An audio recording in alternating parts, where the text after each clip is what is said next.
I'm reminiscing here with naughty diary notes from 2006. Chunk, London. Was an eye-opener last night. Someone's full-on alfresco blowjob on a picnic bench in the tented garden, exciting the voyeurs. I'm partial to a bit of voyeurism myself. Men the size of trucks bopping their bellies to Madonna. Marvellous. Madge would have been riveted. It all got rather edgy at 2 a.m, testosterone and alcohol winning out in a mess of sweat and broken dreams. I was gobsmacked. Who copped off with who? 2 Jags Prescott. Another career as a male escort is opening up for you. Me?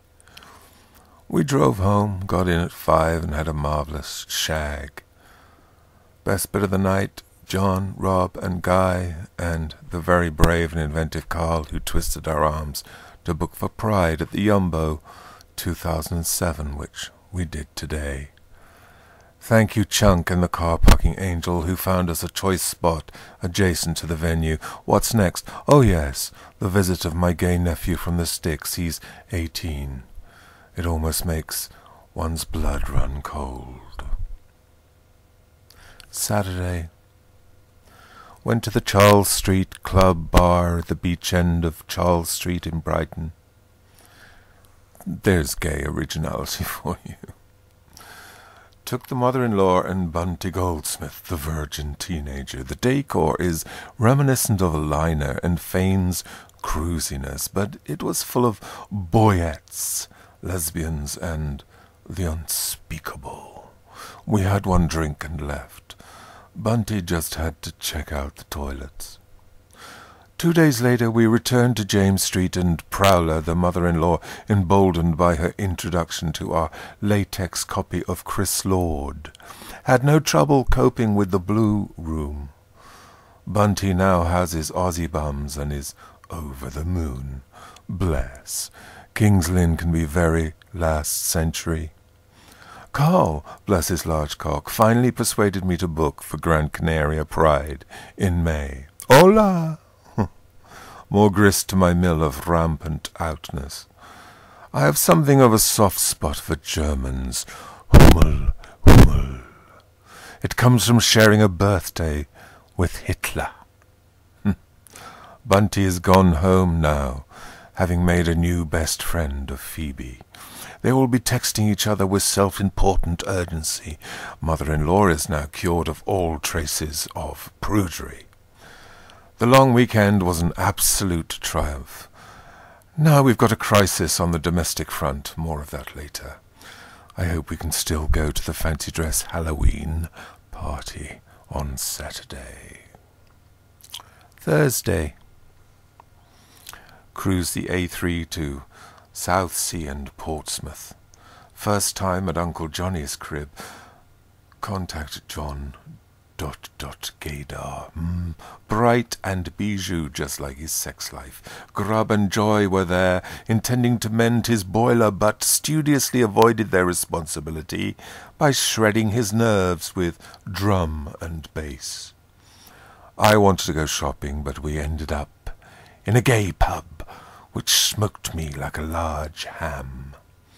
In the evening we were in Aylesford, not far from the Museum of Bent Life. Met 3 marvellous puffs. I highly recommend it. Lee Gardens, and as promises to come and look over our bushes. I've been keeping Uncle Johnny in the dark on this one. His back terrace is all gravel and doesn't call for muscle like ours.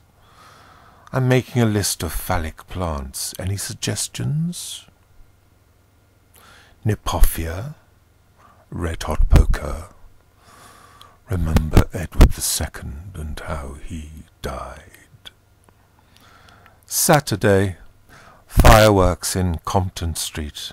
No, very damp squib. How grey is the place really? Same old dreary push me, pull-me attitude. Spontaneous choirs of ABBA in the Admiral Duncan. How anyone gets to fuck anyone, it beats me. Good old Carl was all cock-a-hoop. He'd pulled a couple of Yankee bears midweek and was almost too delirious to speak. The thing is, it's made him hornier than ever.